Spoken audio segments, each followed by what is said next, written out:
BC reservation అంశం మళ్ళా మొదటికి వచ్చింది.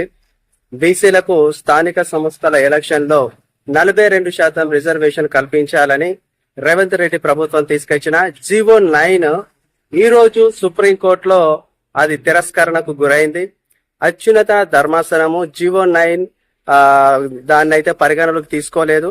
ఆ యొక్క రిజర్వేషన్ చెల్లదని చెప్పేసి ఆ యొక్క పిటిషనర్ల యొక్క పిటిషన్ ను సుప్రీంకోర్టు తిరస్కరించింది. ఇప్పుడు తెలంగాణ రాష్ట్రంలో స్థానిక సంస్థల ఎలక్షన్స్ జరగాలంటే పాత రిజర్వేషన్ ప్రకారమే 2019 సంవత్సరంలో మన కేసీఆర్ గారు తీసుకొచ్చిన ఏదైతే రిజర్వేషన్ పద్ధతి ఉందో ఆ రిజర్వేషన్ పద్ధతిలోనే ఇప్పుడు స్థానిక సంస్థల ఎలక్షన్స్ నిర్వహించుకోవచ్చని గౌరవ హైకోర్టు వారు చెప్పినారు.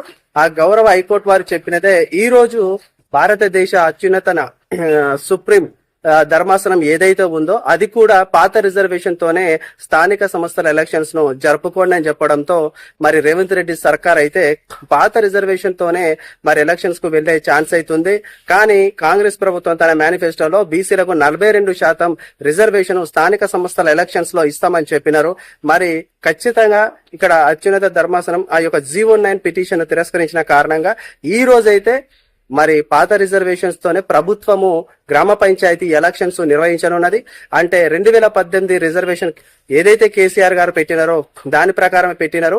మొన్న రీసెంట్ గా వచ్చిన రిజర్వేషన్ లో చాలా మార్పులు వస్తాయి. కొన్ని రిజర్వేషన్స్ కొన్ని మండలాలలో మరి జెడ్పీటీసీలకు ఎస్సీలకు, కొన్ని మండలాలలో బీసీలకు, కొన్ని గ్రామాలలో సర్పంచులు ఎస్సీలకు ఎస్టీలకు బీసీలకు ఇట్లా వచ్చినాయి. అవన్నీ కూడా మళ్ళీ మార్పు జరుగుతుంది. కొత్త రిజర్వేషన్ మళ్ళీ వస్తది. అంటే పాత రిజర్వేషన్ లో రోస్టర్ విధానం మారుతుంది.